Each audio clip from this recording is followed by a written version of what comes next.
En el día de hoy comenzaron las audiencias públicas para definir quiénes serán los nuevos miembros de la Corte Suprema de Justicia. Recordemos que en abril de este año el gobierno de Javier Milei propuso como candidatos al juez federal Ariel Lijo y al abogado Manuel García Mansilla. Desde distintas organizaciones de la sociedad civil se vienen cuestionando estas candidaturas. Por un lado, lo que se señala es la falta de participación real de la ciudadanía en esta instancia y por el otro lado también lo que se señala es que de esta manera la Corte Suprema estaría conformada completamente por hombres. Para hacer un repaso de los perfiles de estos candidatos y también para hablar de las polémicas en torno a esta nominación, estamos en comunicación con Clara Mansilla. Ella es abogada de la Asociación Civil por la Igualdad y la Justicia. Bueno, Clara, te agradezco mucho esta comunicación con el Noticiero Popular de Barricada TV. En primer lugar, lo que quería consultarte es, bueno, ¿cómo fue esta audiencia pública en el día de hoy y qué es lo que se puso en discusión allí? Bueno, en primer lugar, muchísimas gracias por la invitación a hablar de este tema que es tan relevante para nuestro país, que en definitiva se está decidiendo cómo estará conformada la Corte Suprema, que es un organismo fundamental para nuestro sistema institucional y democrático, y las personas que sean elegidas en este contexto pueden estar en este lugar durante los próximos 20 años. Entonces, por eso es fundamental que la ciudadanía en general y desde distintos espacios estemos más interesados e interesadas en qué es lo que está pasando en este momento en el Senado, que como bien decías, Lucía, hoy se llevó adelante la primera audiencia de este proceso de designación de los jueces de la Corte Suprema, que fue la audiencia de Ariel Lijo. Esta audiencia se hace en el marco de la Comisión de Acuerdos, que es una audiencia obligatoria que tienen que hacer siempre que se propongan candidatos para la Corte Suprema, y esta audiencia que se transmitió virtualmente, pero que desde las organizaciones de la sociedad civil no pudimos estar ahí presentes, y el reglamento del Senado, por ejemplo, tampoco permite que la ciudadanía o las organizaciones de la sociedad civil puedan hacer preguntas o hacerle preguntas a los candidatos. Sí, lo que sucedió fue que se leyeron algunas preguntas que se habían presentado, más de 400 preguntas se leyeron, o sea, algo bastante irrisorio de llevarse adelante en un día. Y luego el candidato pudo exponer, pudo manifestar su opinión sobre por qué es un buen candidato, y luego senadores y senadoras fueron consultándole, fueron preguntándole sobre sus posturas sobre determinados temas, sobre algunas de las cuestiones más problemáticas del perfil, en este caso de Ariel Lijo, vinculadas a la cantidad de denuncias en el Consejo de la Magistratura que se han presentado en su contra, o que se trata de uno de los jueces, por ejemplo, que tiene causas o ha investigado causas o tiene causas abiertas de corrupción hace más de 10 años. Esa es información que incluso produjimos desde distintas organizaciones de la sociedad civil. Entonces, en esta instancia, algunos senadores y algunas senadoras hicieron preguntas más vinculadas a los problemas del candidato, otros hicieron preguntas más sobre sus posturas y para indagar un poco sobre qué es lo que opinaba sobre determinados temas. Esta audiencia finalizó ya, o sea, ya no está transcurriendo, y no habrá otra instancia en la que se pueda conocer las opiniones de Ariel Lijo o sus opiniones sobre estos temas. La semana que viene se realizará de la misma manera la audiencia de Manuel García Mansilla, que es el otro candidato propuesto por el Poder Ejecutivo, que en este caso, por lo menos desde ASIG, nuestro planteo es diferente. En el caso de Manuel García Mansilla tenemos otros problemas con la candidatura que tiene que ver con sus posturas en materia de derechos humanos o la jerarquía de los tratados internacionales que garantizan derechos humanos. Por supuesto que el problema es que ambos candidatos son varones y que si estas ambas designaciones se llevaran adelante, tendríamos una corte conformada únicamente por varones, con el problema que eso significa para nuestro país, por las obligaciones que tiene, por garantizar o por perpetuar una situación de desigualdad estructural de las mujeres en el acceso a cargos públicos. Bien, Clara, vos ahí mencionaste algunos de los planteos que se hace respecto a la persona de Ariel Lijo. Me gustaría que profundicemos un poquito más, que nos caracterices un poquito más. Bueno, viene del Fuero Federal, tiene mucho vínculo con Comodoro Pi. Contanos un poco más sobre este personaje. Bueno, Ariel Lijo es juez desde el 2004, es juez en lo criminal y correccional federal, su juzgado es el juzgado número 4, y es juez de Comodoro Pi. Esto a veces, algunas personas por ahí conocen qué es lo que significa, pero un poco para explicar y contar un poco más qué significa Comodoro Pi. Comodoro Pi es donde se tramitan todas las causas de mayor relevancia política en nuestro país. Entonces, las causas de corrupción, causas vinculadas al narcotráfico, a trata de personas, o sea, delitos y cuestiones sumamente graves de muchísima relevancia política. Y también es el fuero en donde muchas de las causas quedan a mitad de camino, lamentablemente. Y eso es un poco también lo que vimos en la investigación o en la indagación que hicimos sobre Ariel Lijo. Ahora puedo volver un poco a eso, pero como decía antes, Ariel Lijo es juez desde el 2004. Él no tiene muchísima más trayectoria que su carrera judicial, o sea, ha sido principalmente juez, también en su currículum aparece que es docente, pero no tiene ni mayores estudios o mayores publicaciones o producciones académicas que algunas cuestiones hace muchos años. Entonces, esto es un punto importante porque una de las cosas que decimos y que dice la norma y que dice nuestro ordenamiento jurídico es que las personas que lleguen a la Corte tienen que ser personas reconocidas y juristas reconocidos, y Ariel Lijo no cumpliría con eso. Entonces, ese es un primer punto a tener en cuenta. Un segundo punto es que es el tercer juez más denunciado ante el Consejo de la Magistratura por causas de mal desempeño en el ejercicio de sus funciones. El Consejo de la Magistratura es un organismo responsable de recibir estas denuncias. Recibió en los años de ejercicio de su función, recibió 32 denuncias en su contra. Lamentablemente no ha recibido sanciones, es decir, no ha habido una sanción por parte del Consejo, pero esto se explica más por una ineficiencia por parte del Consejo de la Magistratura y por una falta de producción de pruebas y de trabajo por parte del Consejo de la Magistratura, que porque efectivamente haya habido una investigación y una resolución de esos expedientes. Y el tercer punto que me gustaría mencionar es que una de las investigaciones y uno de los trabajos que hicimos, especialmente desde ASIG, es ver cómo Ariel Lijo investiga las causas de corrupción y cómo se desempeña en la investigación de las causas de corrupción. Hicimos esto principalmente porque es la información que está accesible y que tenemos a nuestra disposición, por un lado, pero por otro lado porque son causas sumamente sensibles las causas de corrupción. Y evaluar el modo en que un juez o jueza se desempeña en la investigación de estos casos puede darnos muchísimos elementos de cómo es como juez, cómo actúa ante o con figuras de poder, que son quienes, o sea, el tipo de causas que llegan a Comodoro Pi y a su juzgado en particular. Y lo que vimos ahí es que es un juez que, en primer lugar, ha tramitado que ha asumido. Actualmente de esas 89, 26 están abiertas. Eso significa que todavía está a su cargo el proceso de investigación. Pero no solo eso, sino que dentro de esas 26, 13 están abiertas hace más de 10 años. O sea, él tiene causas que están siendo investigadas hace más de 10 años. Su responsabilidad es investigar en estas causas, y la demora de esos expedientes es de más de 10 años. Incluso hay 3 que están hace más de 15 años en proceso de investigación.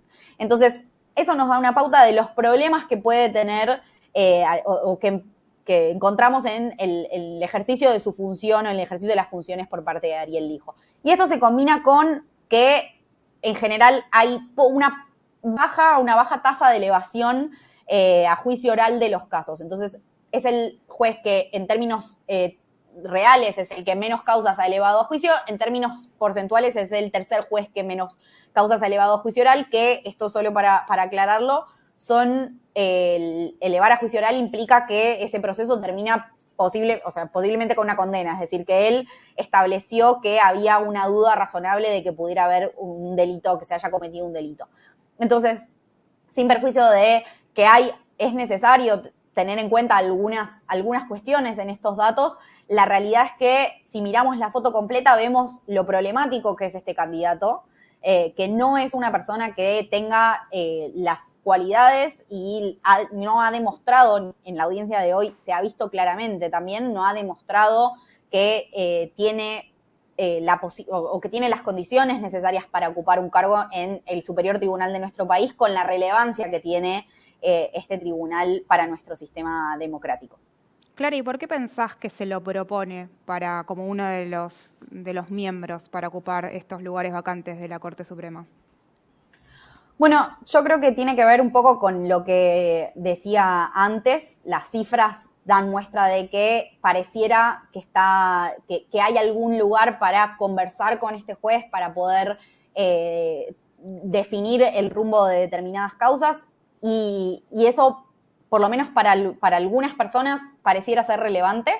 Es una lástima que las autoridades de nuestro país y que los decisores públicos tomen eso como prioritario antes de pensar en la calidad de nuestras instituciones, que hace a la calidad de nuestra democracia. Entonces, creo que viene por ese lado, y es un poco también las informaciones que circulan por estos días, que de nuevo son cosas más de las que se hablan, no hay pruebas de que esto sea así. Pero bueno, la proveniencia de este juez, las características particulares de este juez, cómo ha sido su trayectoria y quienes han destacado el desempeño de este juez cuando no lo tiene, creo que nos hace pensar un poco en los motivos de por qué ha sido propuesto. Clara, generalmente estos temas quedan medio alejados de la ciudadanía. Ahí en este caso yo te quería preguntar, ¿cómo afectaría concretamente al trabajador, a la trabajadora, que una Corte Suprema esté conformada por jueces con este perfil, como el del hijo? Creo que lo primero que hay que decir es que tener una institución formada únicamente por varones implica un retroceso también y una obstaculización del acceso a las mujeres a los cargos públicos, que eso puede no tener una afectación directa en nuestra vida cotidiana, pero sí hace a cómo se está conformado nuestro sistema político, la legitimidad de nuestras instituciones y cómo se toman las decisiones. Eso por un lado. Y por otro lado, y esto está bueno porque es importante pensar el impacto, los impactos que tiene la calidad de nuestras instituciones en nuestra vida cotidiana, que eso a veces nos parece algo sumamente lejano. La Corte Suprema es quien decide, muchas veces toma la decisión, por ahí tarda en el tiempo, por ahí no es inmediatamente, pero es quien puede tomar las decisiones sobre cómo se definirán y cómo se garantizan los derechos en nuestro país. Es la Corte que tiene quien define lo que dice nuestra Constitución y su vinculación con los tratados internacionales de derechos humanos.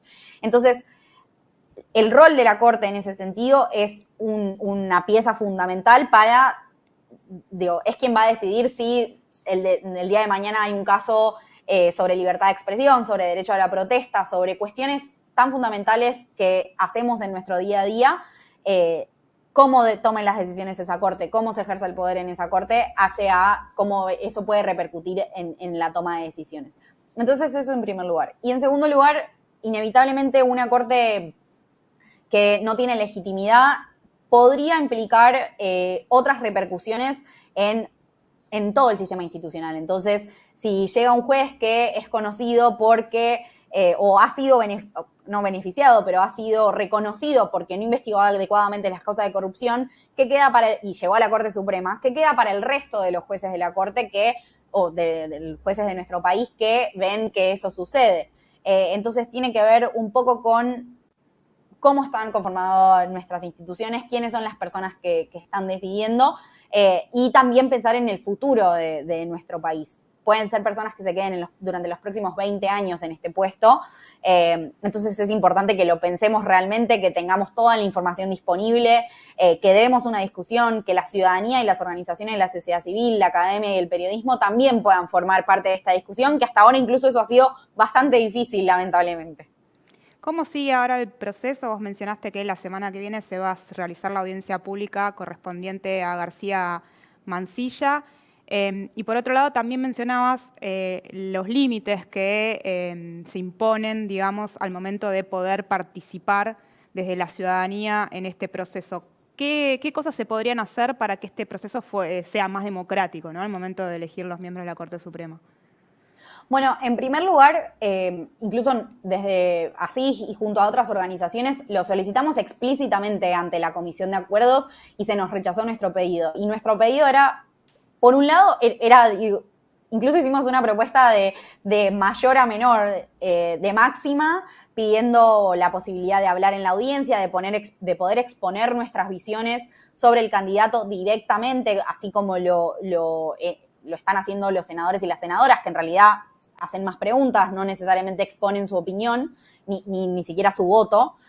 Esa sería en un mundo ideal en donde la participación fuera garantizada efectivamente, la ciudadanía, organizaciones de la sociedad civil, con un proceso adecuado, con una debida inscripción, deberían poder hablar en la audiencia que se llevó adelante y que el candidato incluso poder responder directamente las preguntas de la ciudadanía. Uno de los problemas que vimos en la audiencia de hoy, uno de los obstáculos más importantes para la participación de la ciudadanía fue que la Comisión de Acuerdos recibió 400 preguntas de la ciudadanía para este candidato en particular. Y lo que decidió la comisión fue leer una recopilación o un conjunto de preguntas antes de que pasaran las preguntas a senadores y senadoras.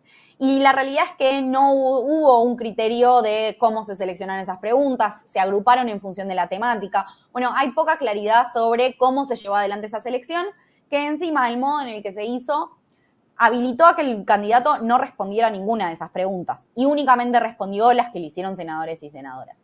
Y eso es un problema muy grande porque las organizaciones de la sociedad civil o las personas de forma individual hicieron el esfuerzo con lo que implica de presentación de preguntas y de presentación de impugnaciones y no hubo una recepción ni por parte del candidato y por parte de la Comisión de Acuerdos, simplemente un resumen o una recopilación de esas preguntas. Entonces, esos son principalmente los problemas que vemos en esta instancia para la participación. Eventualmente se debería modificar el reglamento del Senado y hay formas de hacerlo. No, hay otros países y incluso en otros procesos dentro de nuestro país y a nivel provincial en donde la participación ciudadana se permite, se habilita y las organizaciones y las personas pueden ir a exponer presencialmente y el candidato responde en el momento que es lo que se dice en ese caso. Entonces, ahí vemos esa cuestión en particular.